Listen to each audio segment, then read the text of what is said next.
नमस्कार साथियों, सलूम्बर लाइव में आप सबका स्वागत है। साथियों, मैं भी जहाँ खड़ा हूँ वो आप सबको दिख ही रहा होगा। ये सोनार माता जाने का रास्ता है और आप मेरे पीछे देख रहे हो ये भवानी कुंड है। तो साथियों, आप सबको पता ही होगा इस बार हमारा जो नया बोर्ड बना है, उस कांग्रेस नगर पालिका में जो नया बोर्ड बना है, उस नए बोर्ड में इनका चुनावी वादा भी था, कांग्रेस का चुनावी वादा भी था, अगर हम जीते तो भवानी कुंड जो सोनार माता के नीचे भवानी कुंड है उसकी तलहटी में हम बगीचा भी बनाएंगे। तो अपने वादे के अनुसार कांग्रेस के नगर पालिका में हमारे चेयरमैन श्री प्रद्युमन जी कोड़िया ने यहाँ पे बगीचा बनाने के लिए, उद्यान बनाने के लिए यहाँ पर अपना लवाजमा लाए और फिर यहाँ पे काम शुरू करने की तैयारी कर दी। और आप मेरे पीछे देख रहे हो यहाँ पे ये आपको यहाँ पे आपको ये पूरा रास्ता दिख रहा होगा, ये पूरा, और यहाँ पे आपको कोर्ट भी दिख रहा होगा, ये शहर कोर्ट भी दिख रहा होगा। तो ये वो जगह है जहाँ पे हमारे चेयरमैन साहब और हमारे जो नगर पालिका बोर्ड है यहाँ पे जो बगीचा विकसित कर रहे हैं। तो आप सबको पता ही होगा यहाँ पे जो बगीचा बन रहा है, उस बगीचे का कुछ लोगों ने विरोध किया था कि जिसमें एक समिति बनी हुई है, समिति का नाम है साथियों वन प्रबंधन संरक्षण एवं सुरक्षा समिति। तो इस समिति के कुछ सदस्यों ने यहाँ पर आकर विरोध किया गया, उनके द्वारा विरोध किया गया और काम रुकवा दिया गया। तो या मैं आपको कुछ चीज़ें और बता दूँ, यहाँ पे जेसीबी लाई गई थी और जेसीबी लाकर यहाँ बगीचा बनाने के लिए यहाँ पे ये जो आप देख रहे हो, ये आपको दिख ही रहा होगा, ये शहर कोर्ट दिख रहा होगा। तो इस शहर कोर्ट को तोड़कर फिर इसके अंदर जेसीबी लाई गई थी। मैं आपको वो जगह ही बता दूं जहाँ पर ये आप देख सकते हो, ये आप मेरे पीछे देख सकते हो, ये शहर कोर्ट टूटा हुआ है। तो इसको तोड़कर फिर अंदर जेसीबी लाई थी, जेसीबी यहाँ पे लाई गई थी। और फिर अचानक ही मैंने अभी जो समिति बताई, वन प्रबंधन संरक्षण एवं सुरक्षा समिति के सदस्य राकेश जी, शंकर जी बोई और राकेश जी पूर्बिया, विजय जी बलवाड़ा वगैरह पूरे सदस्य आए और यहाँ पे उन्होंने इसका विरोध किया और काम रुकवा दिया। तो फिर मेरे ही मन में आया, ये बात हम तक भी पहुँची, मेरे ही मन में आया आखिर इस समिति ने यहाँ पे अगर कोई अच्छा काम हो रहा है तो इन्होंने इस काम को रुकवाया क्यों, और आखिर क्या वजह है कि इन्होंने इस कार्य का विरोध किया और यहाँ पे काम रुकवाया। मेरे ही मन में सवाल आया कि आप मेरे पीछे एक कमरा देख रहे हो, यहाँ पे ये जो कमरा बना हुआ है, ये कमरा जब बना उस वक्त इन्होंने इसका विरोध क्यों नहीं किया, और आखिर यहाँ पे बगीचा बन रहा है तो आपको क्या आपत्ति है। तो मेरे मन में, आपको भी, आपके मन में यही इस तरीके कुछ सवाल आए होंगे, तो मेरे ही मन में यही सवाल आए। तो मैंने सोचा क्यों ना सीधा इस समिति वन प्रबंधन संरक्षण सुरक्षा समिति से सीधा ही बात किया जाए। और इनके जो सदस्य हैं राकेश जी प्रजापति, मैंने सोचा उनसे सीधी बात करें और उनसे पूछें कि आपने जब ये कमरा बना तब विरोध क्यों नहीं किया, और अगर यहाँ पे अगर बगीचा बनता है तो आपको क्या आपत्ति है। आप मेरे पीछे देख सकते हो, आज लगभग महीना भर होने को आया, ये यहाँ पे ये प्राचीन दीवार थी, आप कह सकते हो ये राजा महाराजाओं के ज़माने की ये कोर्ट, शेर कोर्ट था, ये टूट गया। ये इसको जेसीबी अंदर लाने के लिए इसको तोड़ा गया ताकि जेसीबी अंदर आ सके और यहाँ पे काम शुरू हो सके, बगीचा बनाने का जो भी काम है वो शुरू हो सके। तो 1 महीना हो गया, ये कोर्ट टूटा हुआ आपको दिख ही रहा होगा। और अभी स्थिति ये है, 1 महीने बाद की स्थिति है, यहाँ से पशु अंदर आते हैं, खासकर गाय, बकरियाँ और जो भी हैं पशु विचरण करने वाले वो पशु अंदर आते हैं। और यहाँ पे आप देख सकते हो पीछे सारे वो पेड़ पौधे लग रहे हैं, उनको खाते हैं, नष्ट कर रहे हैं। मैं आपको सीधा राकेश जी प्रजापति के पास ही ले चलता हूँ और सीधा उन्हीं से सवाल करते हैं, आखिर आपको अगर यहाँ पे बगीचा बनता है तो क्या आपत्ति है और क्या दिक्कत है। तो साथियों, इस मसले पर पूरी जानकारी हम सोनार माता वन संरक्षण एवं सुरक्षा समिति के सदस्य राकेश जी प्रजापति से हम सीधा बात करते हैं और उनसे ही हम पूछते हैं आखिर राकेश जी को इस उद्यान, यहाँ पर अगर उद्यान बने तो क्या दिक्कत है। राकेश जी नमस्कार। नमस्ते प्रवीण जी। तो मेरा सवाल वापस वही है कि आपको अगर यहाँ पे विकास होता है, बगीचा बनता है तो क्या आपत्ति है। मेरा ये कहना है कि समिति द्वारा जो प्रोजेक्ट बनाया गया है 3 करोड़ 40 लाख रुपए का, जहाँ पर नगर पालिका अभी वर्तमान में चाहती है कि वहाँ गार्डन बने, उस स्थान पर जो प्रोजेक्ट है उस प्रोजेक्ट में बहुत ही स्पष्ट रूप से लिखा हुआ है कि जो मध्यम भाग है और पहाड़ी का जो नीचे का जो भाग है, निचले भाग पे जहाँ लेंटाना, जिसे हम ये कटीले जो बबूल होते हैं उनको बोलते हैं, तो लेंटेना को की उन्मूलन करके उस क्षेत्र में एवरग्रीन जो पौधे हैं, एवरग्रीन जो फूल हैं, उससे उसको किया जाना प्रस्तावित है। और समिति द्वारा यहाँ उस क्षेत्र में अन्य पेड़ पौधे भी काफ़ी परिश्रम से लगाए हैं, जो लंबे समय से बढ़ के और अभी अच्छी वन क्षेत्र को हरा कर रहे हैं। तो आपके कहने का मतलब ये है कि नगर पालिका जो 20-25 लाख रुपए लगा रही है वो क्यों लगा रही है, फालतू में लगा रही है, जबकि आपका पहले से भी 3.5 करोड़ का ऐसा कोई प्रोजेक्ट चल रहा है। आपके कहने का मतलब यही है ना? हाँ, मेरा यही कहना है कि अगर वन विभाग इस बड़े प्रोजेक्ट को लेके चल रहा है, समिति भी इतने बड़े एक प्रोजेक्ट को लेके चल रही है, राजनीतिक दुर्दशा के चलते आज तक वो प्रोजेक्ट पूरा नहीं हो पाया है, पर समिति के लोग इस कार्य को करने के लिए बहुत ही तत्पर हैं। और जहाँ भी जैसी आवश्यकता है, समिति के लोग जाकर आज इस स्तर पे आए हैं कि वो सभी जगह से अनुमोदित हो गया है। केवल मात्र वो वित्तीय स्वीकृति के लिए अपने अंतिम पड़ाव पर अतिरिक्त संभागीय आयुक्त TADA में पड़ा है। अगर वहाँ से उनकी स्वीकृति अगर जारी हो जाती है तो एक बहुत अच्छा प्रोजेक्ट सलूम्बर वासियों को और पूरे क्षेत्र वासियों को मिलेगा, ऐसा मेरा अनुमान है। तो राकेश जी, उस दिन सबसे पहले आप ही पहुंचे थे यहाँ पे काम रुकवाने के लिए, तो क्या घटनाक्रम था, पहले ये बताइए आप हमें। मेरे पास वन प्रबंध एवं सुरक्षा समिति सोनार माता के अध्यक्ष शंकर जी भोई का कॉल आया कि यहाँ पर जहाँ वन विभाग का जो ये वनखंड है 54 हेक्टेयर का, इस वनखंड के जो प्रवेश द्वार के पास में, जो कि पुरातत्व और अवशेष के रूप में यहाँ दीवार बनी हुई है, उस दीवार पे कुछ कतिपय लोग जो अपने आप को नगर पालिका का प्रतिनिधि बता रहे थे, उन्होंने आकर यहाँ पर तोड़फोड़ चालू की। और जो वर्षों ये मेरे पीछे जो आप कोर्ट देख रहे हैं, उसी की बात कर रहे हैं?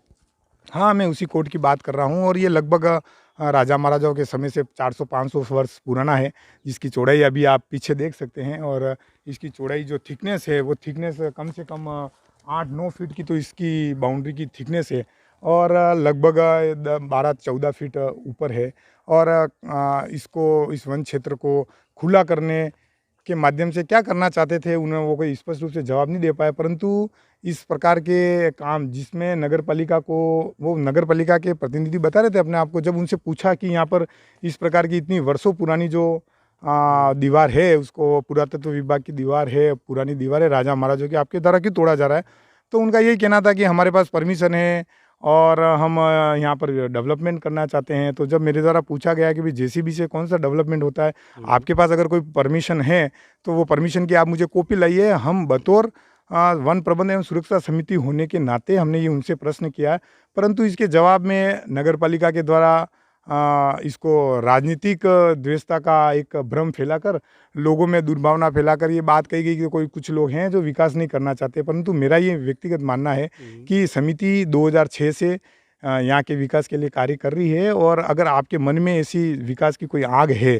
तो आप जो इसे प्रस्तावित अनुमोदन हो गया है विभाग के द्वारा, 3 करोड़ 40 लाख का बड़ा प्रोजेक्ट है, जिसमें मैं आपको बाद में बताऊंगा कि क्या क्या प्रोजेक्ट है, तो वो करने की बजाय केवल एक सस्ती लोकप्रियता हासिल करने के हिसाब से, और बिना किसी तखमीने के, बिना किसी आपके EO को जानकारी नहीं, आपके JN को जानकारी नहीं, वन विभाग के रेंजर को जानकारी नहीं, आपके द्वारा नगर पालिका का कोई प्रस्ताव लिया गया नहीं है, आपके द्वारा कोई टेंडर नहीं निकाला गया, आपके द्वारा अनुमोदित जिस बगीचे की आप बात करें उस बगीचे का कोई प्रोजेक्ट आपके पास एज प्रेजेंट आपके पास नहीं था, और केवल मात्र मैं नगर पालिका के हम प्रतिनिधि हैं, और इस हिसाब से आप किसी भी पुरातात्विक विभाग के किसी भी डिपार्टमेंट में आप एंक्रोचमेंट कर उसकी दीवार तोड़ देंगे, उस वन क्षेत्र को खुला कर देंगे जिसको वर्षों से समिति के द्वारा सींचा गया है, और उनकी मेहनत के अनुरूप यहाँ पर काफ़ी बड़ी मात्रा में वृक्षारोपण हुआ है, उन सब को खराब करने की नीयत से आपने ये काम किया है। अगर आपको ऐसा कोई कार्य करना ही है तो समिति के सभी लोगों को विश्वास में लेकर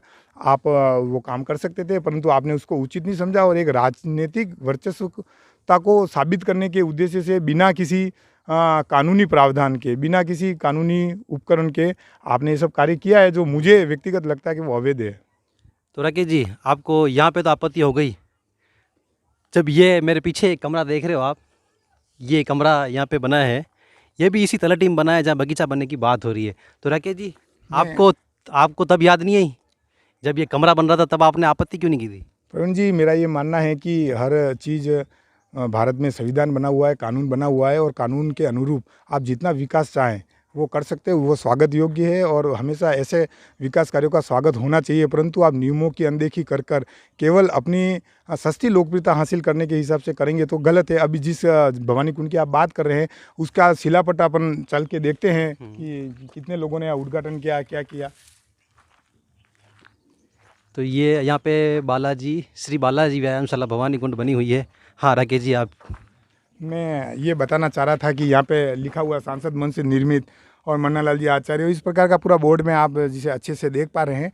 मेरा ये मानना है कि ये सब नियमों के अनुसार हुआ है और एक निश्चित तखमीना बनाकर वित्तीय स्वीकृति प्राप्त करके इस पूरे कार्य को नियमानुसार किया, जिसमें किसी प्रकार की किसी प्रकार की अनियमितता नहीं बढ़ती है। परंतु अभी ये जो कार्य जिसको अब नगर पालिका का हम बता रहे हैं, वो जितना भी कार्य है बिना किसी स्वीकृति के, वन विभाग की स्वीकृति के और मतलब अनलॉफुल तरीके से कार्य किया गया। और जब उनको रोका गया तो जेसीबी वालों ने भी, जो जेसीबी वाले थे, बोले थे हमें तो नगर पालिका ने भेजा है और मुझे तो नगर पालिका के जो जनप्रतिनिधि है उनसे लेना देना है और मुझे आपसे कोई लेना देना नहीं। और हम तो, और जब मेरे द्वारा विरोध किया गया तो आपने वहाँ से जेसीबी और ये सब हटा दी और जेसीबी हटा के और वहाँ से चले गए।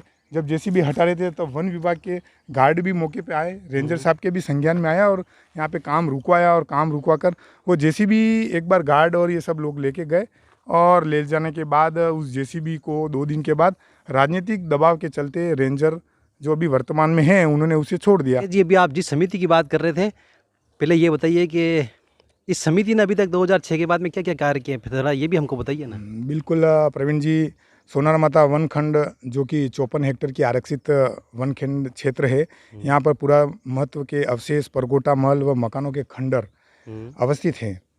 वन खंड क्षेत्र में ऐतिहासिक व पुरातत्व धरोहर के विकास, संरक्षण एवं वन विकास हेतु स्थानीय ग्रामीणों द्वारा दिनांक 2006 में वन सुरक्षा एवं प्रबंध समिति सोनारमाता का गठन किया और उसके बाद सक्रिय रूप से उनकी विकास के लिए उन सब लोगों की लायबिलिटी बनी, जिम्मेदारी बनी। उसके अनुरूप समिति के सदस्य होने के नाते हम सभी का दायित्व था कि वनखंड क्षेत्र का विकास हो। इस हेतु विभाग से मिलकर आग्रह किया, जिस पर विभाग द्वारा सन 2014 में जो तात्कालिक रेंजर थे शंभू सिंह जी, उनके द्वारा एक प्रस्तावित प्रोजेक्ट बनाया गया और वो प्रोजेक्ट 28 लाख रुपए का था और 5 साल 2014 से लेकर 2019 तक प्रस्तावित वर्षवार समय सारणी उसकी बनाई थी। परंतु हमें लगा कि ये नाकाफ़ी है और केवल 48 लाख से इतना बड़ा जो वनखंड क्षेत्र है, जिसे समिति भी तत्परता से लगी हुई है, परंतु वो पूरा हो नहीं पाएगा। इसके लिए फिर बाद में ऊँट के मुंह में जीरा होने के समान होने के कारण मेरे स्वयं के द्वारा 23/8/2014 को एक परिवार संख्या 46 को व्यक्तिगत रूप से सरकार आपके द्वार के में मैंने पेश किया था और वहाँ पर उसे स्वीकार कर और उसका जो जन सुनवाई हुई थी, उस जन सुनवाई में प्रार्थना पत्र दिया, जिस पर कार्यालय क्षेत्रीय वन अधिकारी सलूम्बर द्वारा निश्चित जो क्रमांक था उस पर एक प्रोजेक्ट तैयार कर स्वीकृति हेतु उच्च कार्यालय में भेजा जाने की बात कही और कार्य शीघ्र से शीघ्र प्रारंभ कराने की बात की गई थी। तो हमारे द्वारा, समिति द्वारा प्रयास किया गया उस प्रोजेक्ट को बढ़ाकर 80 लाख रुपए का कर दिया था और इसी निमित्त 34 से 80 लाख हो गया आपका प्रोजेक्ट। 48 से 80 लाख रिवाइज करने के लिए दिया था, जिसकी स्वीकृति भी विभाग के द्वारा दे दी गई थी। और उस हेतु हमने एक पत्र दिनांक 1/5/2015 को तात्कालिक सांसद अर्जुन लाल जी, जो अभी भी हमारे सांसद हैं, को भी प्रार्थना पत्र दे के इस माध्यम से अवगत कराया कि इस प्रकार का प्रोजेक्ट है और टीएडी में आप एक पत्र लिखकर आपके भी माध्यम से आपकी अनुशंसा हो जाएगी तो ये प्रोजेक्ट बहुत जल्दी हो जाएगा। तो उसके ऊपर उन्होंने अपना एक स्मरण पत्र जो था, वो स्मरण पत्र भी विभाग को भेजा और उसकी कॉपी भी आज मेरे पास पड़ी हुई है। और उसके बाद पूरे वनखंड क्षेत्र की समिति के द्वारा ड्रोन से शूटिंग करवाई गई। ड्रोन से शूटिंग करवा के उसके अच्छे जो दृश्य थे, जहाँ जो पहले बिल्कुल सूखा भाग था, जहाँ पर वनखंड क्षेत्र में हरियाली हुई, उस सब क्षेत्र की करवा कर और हमने उस समय के जो तात्कालिक डीएफओ थे, उन डीएफओ साहब को वो ड्रोन की शूटिंग और ये बताई, उन्हें भी अच्छा लगा और डीएफओ साहब ने कहा कि शीघ्र ही इसे बड़े विजन से देखना चाहिए, समिति को भी और विभाग को भी। और ये जो 48 और 80 लाख है वो नाकाफ़ी है, और इसको बड़े विजन से देखते हुए आपको एक अच्छा प्रोजेक्ट हम लोग बनाते हैं, आप सब लोगों की सलाह के अनुसार, आप सब लोगों के सहयोग से। और उस समय जो नरपत सिंह जी यहाँ पर हमारे तात्कालिक रेंजर थे, उन रेंजर ने उसका बारीकी से अध्ययन किया, डीएफओ साहब ने किया, समिति के कुछ लोग भी उनसे जुड़े, और सब लोगों ने बैठकर और एक अच्छा प्रोजेक्ट बनाया। और वो प्रोजेक्ट बनाया 3 करोड़ 40 लाख रुपए का। और जो 3 करोड़ 40 लाख का जो प्रोजेक्ट जो बनाया था, उस प्रोजेक्ट में मैं कुछ प्रमुख बातें हैं उस प्रोजेक्ट की, कि उस प्रोजेक्ट तो में राकेश जी, ये 3.5 करोड़ का जो प्रोजेक्ट बता रहे हो, इसमें यहाँ पे क्या क्या आप करवाना चाहते हो इस 3.5 करोड़ के प्रोजेक्ट में? आखिर यहाँ पे क्या लगेगा, क्या बनेगा? हाँ प्रवीण जी, अच्छा प्रश्न है आपका। मैं जो प्रोजेक्ट बनाया है उसके कुछ प्रमुख जो तथ्य हैं वो बता रहा हूँ। इस प्रोजेक्ट के माध्यम से एक तो जो माताजी एंट्रेंस का जो प्रवेश द्वार है, उस प्रवेश द्वार को बिल्कुल वाइल्ड लाइफ जैसा एक बड़ा प्रवेश द्वार बनेगा। उसके बाद जगह जगह पे नीचे से लेके ऊपर तक सीटिंग का जो निर्माण होना वो होगा। सघन वृक्षारोपण इसमें सम्मिलित है। एडवेंचर एक्टिविटीज़ हैं। इको ट्रेल बनाना। इको ट्रेल का मतलब है कि जो भी आप वन क्षेत्र में घूमते हैं तो उसके घूमने के लिए जो एक ट्रेल सिस्टम होता है वो बनाने की इसमें बात की गई है। और जो मैंने आपको बताया, जहाँ अभी नगर पालिका कह रही है कि हम गार्डन बनाना चाहते हैं, उस भाग पे भी लेंटाना की जड़ों का उन्मूलन व क्षेत्र के निचले व मध्य भाग में गैप एरिया में विभिन्न ऋतुओं में फूल देने वाले एवं हर्बल टाल्स प्लांट का भी पौधारोपण इसमें होना है। कार्यस्थल पे वन विभाग की ओर से गार्ड की अपेक्षा की है, और प्रोजेक्ट में भी गार्ड को देने की बात कही है। प्रोजेक्ट में बोरिंग एवं पंप हाउस का निर्माण किया जाना है। और वन विभाग के जितने भी वाइल्ड लाइफ के हमारे जानवर हैं, पशु हैं, पक्षी है, ऐसे सभी का डमी आइटम के रूप में पूरे एरिया में, क्षेत्र में लगाना। और जो रनिंग वॉल है अभी आप देख रहे हैं ये पीछे टूट गई, ऐसी पूरे 54 हेक्टर भूमि की बाउंड्री वॉल है, जो एक क्षेत्र नगर पालिका की तरफ आता है और दूसरा क्षेत्र ईसरवास पंचायत में आता है। बहुत बड़ा क्षेत्र है। और लगभग इसकी रनिंग वॉल की दीवार बनाने का भी इसके अंदर लक्ष्य रखा गया है। उसके बाद एक विद्युत कनेक्शन किया जाना है, जो निर्धारित पंप हाउस, पक्की दीवार का निर्माण किया जाना है। इको हट एवं चौकीदार का जगह इको हट बनेगी, जिसमें लोग आएंगे, वाइल्ड लाइफ इंजॉय कर सके, इस हिसाब से उनके लिए रुकने की व्यवस्था। उसके बाद आप कैफेटेरिया का निर्माण होना है, जहाँ पर जलपान की व्यवस्था होगी जी। कैफेटेरिया का मतलब जहाँ कॉफ़ी, चाय, जो भी जैसा भी जलपान हम लोग करते हैं। तो आपकी आगे से कोई रोपवे लगाने का भी ऐसा कोई प्रावधान है आपके इस प्रोजेक्ट में? तो रोपवे वाला जो भी चर्चा हुई थी, डिस्कस हुई थी विस्तार से, पर रोपवे में उसका अनुमानित लागत बहुत ज़्यादा हो गई है। तो अनुमानित लागत ज़्यादा होने से जीप लाइन के लिए ज़रूर बात हुई है। जीप लाइन भी एक वाइल्ड लाइफ एडवेंचर का एक बहुत अच्छा माध्यम है, और उसमें काफ़ी जो दर्शक जो वन प्रेमी हैं हमारे, जो आसपास क्षेत्र के रहने वाले, वो जीप लाइन से भी उसका बहुत ही एक अलग एडवेंचर के रूप में है और बहुत आनंद है, इसलिए वो जीप लाइन की ज़रूर बात हुई है। जीप लाइन लगाने का भी इसमें हमने प्रोजेक्ट में बताया है। इसके अलावा हमारा जो भीमगढ़ है ऊपर, बहुत अच्छा पुरातत्व और बहुत अच्छा बनाया हुआ है राजा महाराजों के, तो उससे भी संधारित करने के लिए उसका भी एक अलग से बनाया है। टी हाउस का निर्माण बना रखा है। एनीकेट, जो ऊपर से पानी आता है, तो उस पानी के आने का जो रास्ता है, उस रास्ते में हम एनीकेट्स बनाएंगे। और एनीकेट्स के दोनों तरफ हम जो बांस के पौधे हैं, इस प्रकार के जो पानी को सपोर्ट करते हैं, जो जल्दी बड़े होते हैं, तो इस प्रकार के पानी के दोनों तरफ इस प्रकार के पेड़ पौधे लगाकर और टीर लगा के, और कुछ 5-6 व्यू पॉइंट्स, जिससे हम यहाँ से सलूम्बर की खूबसूरती देख सकते हैं, वाइल्ड लाइफ को अच्छे से एंजॉय कर सकते हैं। ऐसे हम 5-7 व्यू पॉइंट्स भी बनाने का है। इस प्रकार बहुत बड़ा विज़न है, और डीएफओ साहब ने समिति के द्वारा किया था, और इसी के माध्यम से हम सब ने ये जो प्रोजेक्ट बनाया था, इसके लिए हम हमारे यहाँ के विधायक अमृतलाल जी मीणा हैं, और उनके कुछ जो राजनीतिक जिनसे संवाद है उनका, उन राजनीतिक दलों के बंधुओं से भी मिलकर हमने जो विभाग की प्रिंसिपल, तात्कालिक जो विभाग की प्रिंसिपल सेक्रेटरी है गायत्री एस राठौर, जो विभाग की प्रिंसिपल सेक्रेटरी होने के नाते हमने उनसे समय लिया।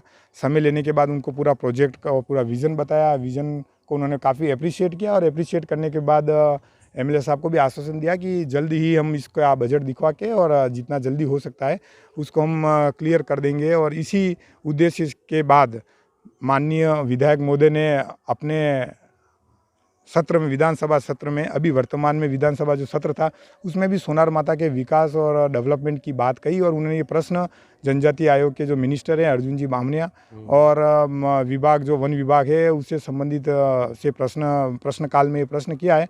और इस प्रकार अभी तक समिति ने ये तो प्रशासनिक कार्य किए हैं सभी। तो अब राकेश जी, ये विवाद अब कहाँ थमेगा और कैसे थमेगा? हमारा तो राजनीति से कोई लेना देना नहीं है। हम समिति के सदस्य और प्रबंध और सुरक्षा समिति के सदस्य होने के नाते हमारा तो नैतिक दायित्व है और ये तो हमारा माध्यम है कि किसी भी प्रकार से वनखंड को नुकसान नहीं पहुंचाया जाए, चाहे वो किसी भी राजनीतिक दल का हो। और अगर कोई ये व्यक्ति भ्रम पालता है कि राजनीतिक द्वेषता से कार्य हो रहा है तो वो अपने मन से ये जो गलतफहमी है वो निकाल दे। समिति कटिबद्ध है अपने इन सब वन क्षेत्र को सुरक्षित करने के लिए। अच्छा, राकेश जी, एक और ख़ास सवाल मैं आपसे पूछना चाहूँगा इस मसले पर। इस मसले पर बीजेपी का कहीं पर कोई स्टेटमेंट नहीं आया है, तो विपक्ष आखिर चुप क्यों और इस मसले पर क्यों नहीं बोल रहा विपक्ष? क्या वजह है इसकी? मेरा ये मानना है प्रवीण जी, एक तरफ तो आरोप लगा रहे हैं कांग्रेस के या हमारे राजनीतिक जो सत्ता में हैं अभी वो लगा रहे हैं कि ये राजनीतिक से प्रेरित है।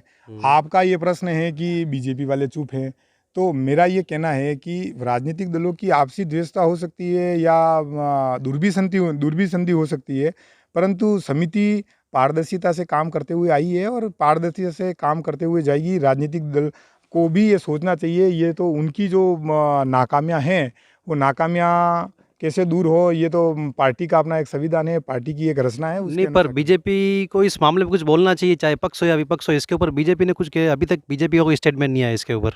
बीजेपी क्यों मौन है ये समिति डिसाइड नहीं कर सकती और ना बता सकती है, उनका मसला है। परंतु मेरा व्यक्तिगत मानना है कि जहाँ कुछ गलत होता है वहाँ पर हमेशा सत्य के साथ रहकर असत्य के खिलाफ आवाज़ उठानी चाहिए और बीजेपी राजनीतिक दल है और प्रमुखता से वो अपनी बात रख सकती है। जब उनका जनप्रतिनिधि जाके सलूम्बर के लिए 3 करोड़ 40 लाख की बात प्रिंसिपल सेक्रेटरी से कर सकता है, वो जाकर संसद के विधानसभा सत्र में ये क्वेश्चन उठा सकता है, तो राजनीतिक दलों के स्थानीय जो कार्यकर्ता हैं, नेता हैं, उनसे भी मेरा आग्रह है कि जब आपका क्षेत्र का विधायक इस प्रकार के कामों में अपना सहयोग कर रहा है तो मेरी भी एक समिति के सदस्य होने के नाते, प्रबंध समिति के सदस्य होने के नाते मेरा उनसे भी आग्रह है कि इस मामले को गंभीरता से लेते हुए, इसमें निष्पक्षता रखते हुए जो भी विकास कार्य हैं समिति के वो करने चाहिए और इस प्रोजेक्ट को कहीं न कहीं बनाने में जितने भी राजनीतिक दल हैं उन सबसे मेरी अपील है कि जो ये बड़ा प्रोजेक्ट है 3 करोड़ 40 लाख रुपए का, उस प्रोजेक्ट के ऊपर ज़्यादा ध्यान देना चाहिए। छोटी बातों को राजनीतिक द्वेषता पालकर और अपनी सस्ती लोकप्रियता हासिल करने के लिए जो इस प्रकार के नियमों के विरुद्ध जाके जो कार्य किए जा रहे हैं उसकी समिति निंदा करती है और ऐसे हमेशा निंदा करती रहेगी और विरोध करेगी। जो चीज़ गलत है वनखंड के लिए, सुरक्षा प्रबंध समिति के लिए जो भी चीज़ गलत लगेगी हमेशा खड़ी रहेगी। राजनीतिक दल उसमें सहयोग करे नहीं करे, हमें उनसे अपेक्षा भी नहीं है किसी प्रकार की, परंतु ये अपेक्षा ज़रूर है कि वो इस छोटी 25 लाख 20 लाख रुपए का अनावश्यक खर्चा जो अभी नगर पालिका कह रही है हम करेंगे, तो उनको अपनी नगर पालिका पे वो पैसा उधर लगाना चाहिए। और अगर सत्तारूढ़ दल है तो सत्तारूढ़ दल को ये करना चाहिए कि 3 करोड़ 40 लाख का जो प्रोजेक्ट हुआ है, आपकी सत्ता है, आपके नुमाइंदे राज्य सरकार में अब आपका प्रतिनिधित्व करते हैं और जो व्यक्ति कार्य करता है उसको हमेशा क्रेडिट मिलती है, ऐसा मेरा मानना है। तो अच्छे मन से, बड़ा मन रख के बड़े प्रोजेक्ट के लिए काम करना चाहिए जिसकी, और अगर इसके लिए अगर हमको समिति को भी कहीं आना पड़ेगा तो हम निश्चित आएंगे। और इस प्रकार की अगर स्वीकृति प्राप्त होती है तो जो भी दल है, जो भी राजनीतिक में सत्ताधारी है या विपक्ष है, जो भी इस कार्य के लिए आगे बढ़ेगा, कार्य करेगा और इस प्रकार के जो प्रोजेक्ट है 3 करोड़ 40 लाख रुपए का जो प्रोजेक्ट है उसके सफल बनाने में अगर कोई कार्य करता है और ये प्रोजेक्ट पास होके आता है और यहाँ काम चालू होता है तो निश्चित ही समिति एक अच्छा उनका स्वागत समारोह और एक वो अभिनंदन करने जरूर करेगी। तो राकेश जी, अगर नगर पालिका अगर इस कार्य एजेंसी अगर आपको बनाए तो क्या आप इस काम को करेंगे? नगर पालिका कार्यकारी एजेंसी बन नहीं सकती है, नियमों के विरुद्ध है। नहीं, अगर आपको ये बोले कि ये लो 25 लाख रुपए और आप यहाँ पे काम करवाओ तो आप करवाओगे यहाँ पे? नहीं, मैं ज़्यादा विकास में जो चीज़ चल रही है पहले से, हमें उस चीज़ को बढ़ाने में ज़्यादा सुविधा होगी क्योंकि हम एक बहुत लंबा संघर्ष करके यहाँ तक पहुँचे और वो अंतिम पायदान पे केवल मुंह पे जो कवा आता है वो आके रुका हुआ है। केवल हम थोड़ा सा प्रयास हो रहे हैं, इतना भागीरथी प्रयास करने के बाद यहाँ तक पहुँचे, केवल थोड़ा सा प्रयास हो जाएगा तो इतना बड़ा प्रोजेक्ट हो जाएगा। तो उसके सामने 25 लाख ऊँट के मुंह में जीरा है। मेरा ये मानना है कि नगर पालिका को 25 लाख अपने नगर पालिका क्षेत्र में लगाने चाहिए। और अगर नगर पालिका यहाँ 25 लाख देना भी चाहती है या करना चाहती है विकास कार्य, तो कार्यकारी एजेंसी वन विभाग है वो अपनी राशि स्वीकृत कर दे और वन विभाग को दे दे, और वन विभाग उसका जैसा प्रयोग करना चाहती है वो उसके लिए स्वतंत्र है। धन्यवाद राकेश जी। तो ये थे राकेश जी ने बताया कि काम अगर हो तो कोई दिक्कत नहीं है, नियम कायदों से होना चाहिए काम। और 25 लाख का जो प्रोजेक्ट बता रहे हैं, राकेश जी का ऐसा कहना है कि हमने पहले से ऐसा 3.5 करोड़ का एक प्रोजेक्ट बना के रखा है, जिसको हमने आगे DFO जो भी है वन अधिकारी, जो संभागीय वन अधिकारी है, उनसे इस तरीके का एक प्रोजेक्ट उन्होंने पहले से दे रखा है और उसकी वित्तीय स्वीकृति ही जारी होनी बाकी है। उसके बाद 3.5 करोड़ में यहाँ पे बहुत कुछ होने वाला है। तो फिर नगर पालिका 25 लाख रुपए क्यों लगा रही है इसके ऊपर, ऐसा राकेश जी का कहना। तो साथियों, ये थे राकेश जी प्रजापति। इन्होंने हमारे उन सारे सवालों का बेबाकी से जवाब दिया जो हमारे और आपके मन में थे। आप सभी कांग्रेस, भाजपा या जो भी समितियाँ, आप सभी का जब मकसद एक ही है, सलूम्बर का विकास, तो इसलिए हमारी भी यही आप लोगों से अपेक्षा है कि आप सभी मिलकर एकजुट होकर इस भवानी कुंड सोनार माता तलहटी का विकास करें और सलूम्बर का विकास करें। एक बात और, ये परकोटा या पुरानी दीवार जो गिराई गई है, आखिर ये कब तक वापस बनेगी और कौन है इसका दोषी? वीडियो अच्छा लगे तो लाइक कीजिएगा, शेयर कीजिएगा और हमारे चैनल को सब्सक्राइब करना बिल्कुल भी ना भूलें। Thank you for watching.